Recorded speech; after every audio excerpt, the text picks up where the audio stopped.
Guys, welcome to my channel where I help bridal hairstylists and makeup artists fill their inbox with their dream bridal clients using Instagram. If you're someone who's wondering how you can start getting your dream bridal clients into your chair using Instagram, I'm going to be sharing with you guys today my 5 best practices or tips that helped me to book over 80 weddings this year in 2021. So if that sounds like something that you might be interested in and you want some real actionable tips by the end of this video that you can start implementing today, then keep on watching. The first best practice that I have for you would be to have a business account. If you have an Instagram account and let's just say you do hair or you do makeup for weddings and maybe you're still using your personal Instagram to post some hair and makeup pictures here and there, or maybe you're thinking if you should have a business account, if you should keep it personal and just move it over, here's what you can do. You can still keep your personal account, but transition it into a business account, and here's why. Just say your cousin Mary is looking for a makeup artist for her wedding and she's getting married, and she's like,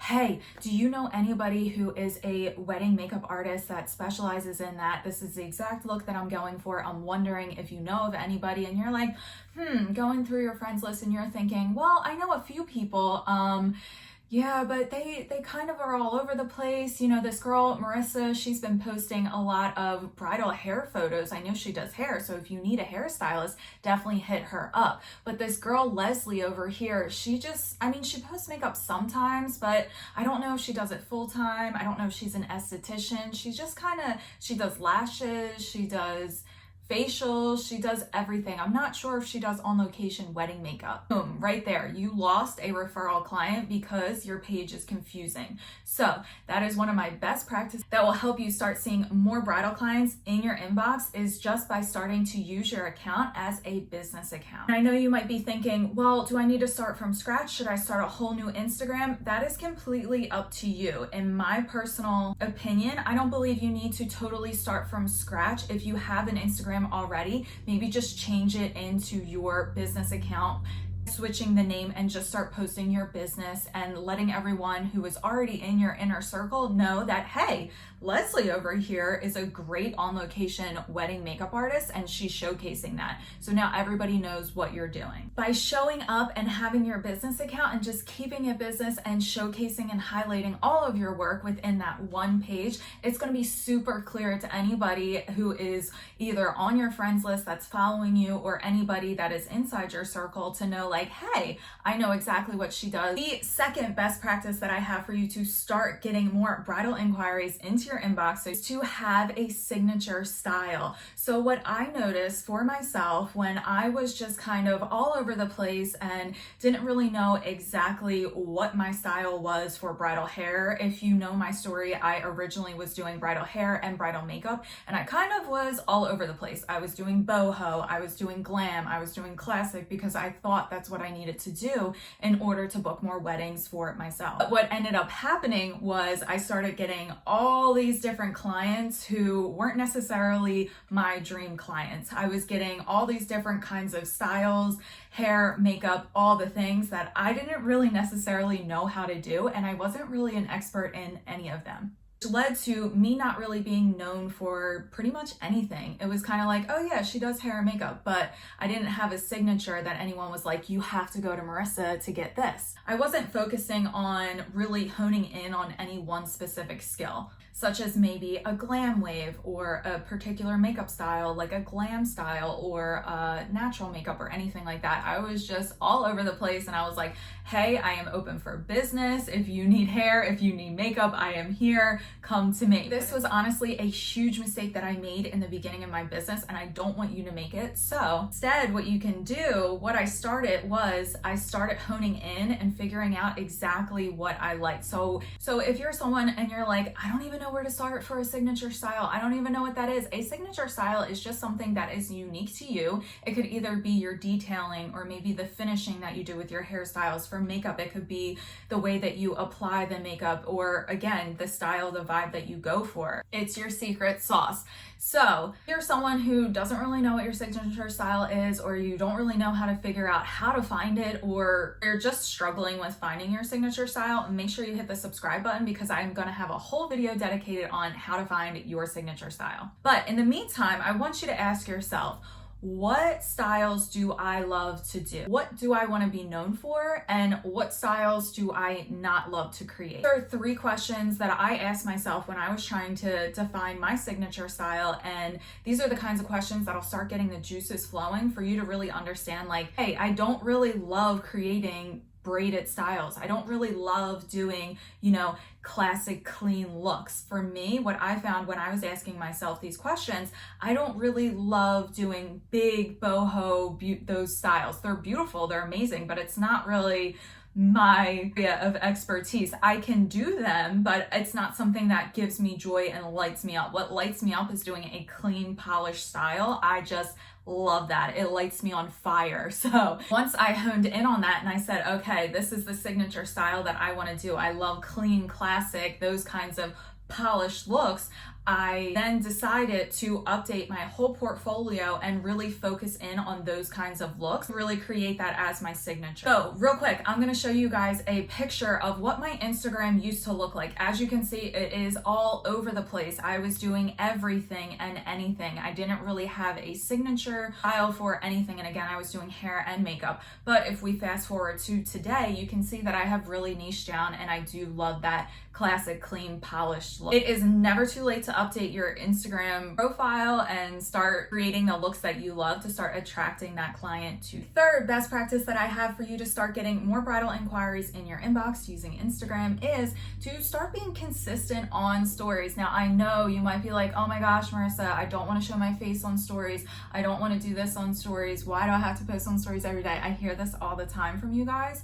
So first thing I want you guys to realize is that you don't have to show up and show your face every single day. You don't need to make it like a talk show about your life. I do have a formula for a few best practices just for stories, and don't you guys worry, I will have a few videos dedicated just to how to use Instagram stories to get wedding bookings for you. But what I want you guys to realize is we need to think of how your bride is actually using their Instagram. If you guys notice, I've done a poll on this on my stories, is that majority of people aren't really scrolling their feed. They're going through and they're tapping through on their stories. So you want to be visible to them. If you're someone who hasn't really been active on their stories or maybe doesn't utilize them at all, that's okay. Start small and work your way up. Just start taking that action step to show up on your stories. So my method for stories to start showing up for you is, number 1, use the 80-20 rule. 80-20, show 80% of your work and show 20% of your personal life. What does this mean? So if you're out on a job or you're working or maybe you're packing up to go somewhere,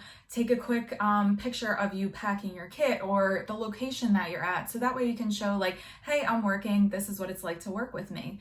80% of your business. Then maybe personal, a few daily things that you do. Maybe you're always going to Starbucks and you're getting a latte or something, whatever it is, personal. Or maybe you have dogs like me. I like to showcase my dogs on stories. Or you have kids and you're a mom and you want to showcase that on your stories.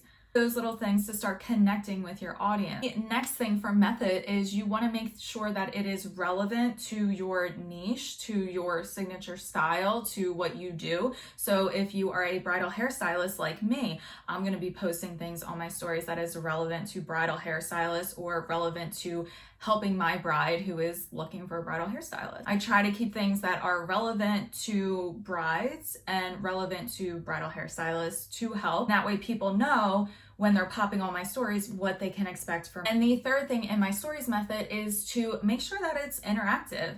People love to go on stories. I know I do, and tell me if you guys don't. When you're doing like the polls or you're doing the slides where it's the hard eyes, if you're hearting on any of your work, or if it's just like a simple poll like this or that. People love that stuff. And they're really easy to create. Those are just 3 simple ways that you can just start showing up on stories today to start getting the word out about your services and what you do. So that way people know who you are, what you offer, and what they can expect from you on your Instagram. The 4th best practice that I have for you guys, add value with your captions. Now, I know you guys maybe have heard this a million times and you're like, what the heck does that even mean? How do I add value to my caption? Okay, so let's imagine that you're in a fitness journey and you want to start finding someone someone that can help keep you accountable, maybe like a nutritionist or somebody in the health field. So you go on Instagram, you start doing a lot of research, and you start following all these fitness Instagrammers in hopes of finding somebody who can help you out along your fitness journey, because what you really struggle with is meal prepping and figuring out what to eat and all those things that are going to maybe help you build muscle, but at the same time fat loss, and you're just really wanting this information value from a fitness Instagrammer. You followed a whole bunch of accounts and you're scrolling through and you're seeing all these new accounts on your feed, hopes of getting that value that you want about what to eat before the gym, what not to eat, what's gonna help you lose fat, and all the things. You're scrolling through your Instagram and you're reading some of the captions from all these different people, and some of them are just like them working out or the caption of just their workout plan, and they're not really talking about anything nutrition-wise. Then you pop on someone's page who has a detailed caption about exactly what you should be eating before the gym to fuel you up, and gives you 4 tips on how you can start implementing these today. So am I going to be more likely to want to follow that person and hire them as my nutrition coach to help me out in the gym? Or am I going to be continuing to follow all these other accounts that are like leg day, that all their captions are kind of superficial with either just a little emoji or how to really kill her shoulder workout, you know? Or do I want to follow the person who actually gives me value and talks about stuff that relates to me? Most likely going to choose the one that adds value in their captions and helps me out along my fitness journey. The same thing applies to your brides, and I've said this to my business coaching clients that I've had previously. The days of, oh, beautiful braided style in your caption are long gone. Yes, people still read your captions. You want to make sure that you are adding value in those captions so that way they know that they can expect that value from you. Okay, so at this point in the video, we've already gone over 4 of my best practices, so let's just do a quick recap. Number 1 is to have a business account and showcase your bridal services. Number 2, have a signature style. Number 3, be consistent on your stories. Number 4, add value with your captions. And number 5, best practice is to plan your content. Once I started actually having an action plan and planning my content and being intentional with the way that I show up on my social media, it was like a 360 of how many inquiries started coming in my inbox from Instagram. Previously, I didn't have an action plan for Instagram. I just kind of, if I took a really beautiful picture of a hairstyle that I did or a makeup look that I did, I would just upload it with a fluffy caption that was like natural glam or beautiful red lip or something like that. It was just a super fluffy caption. Once I started being intentional and actually coming up with a marketing strategy for Instagram to add value, that way I could start attracting more dream clients to my business. It was crazy how that actually started happening. And I know what a lot of you guys are probably thinking, like, Instagram is so hard. It takes so much time to plan the content. It takes me forever to even make one post or to write out a caption. I get it, which is exactly why when you're intentional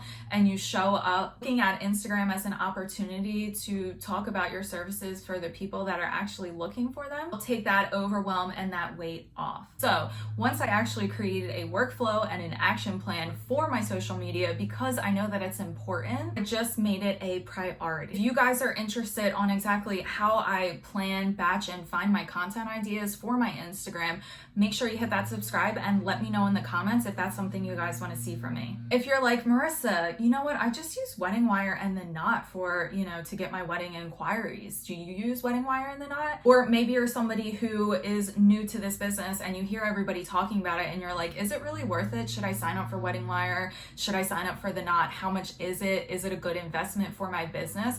Make sure you hit that subscribe button, because in next week's video, I'm going to be talking about Wedding Wire and the Knot, if it's actually worth it for your business. I hope these best practices help, and I hope you guys are able to start implementing it today, and I hope you guys have a great week.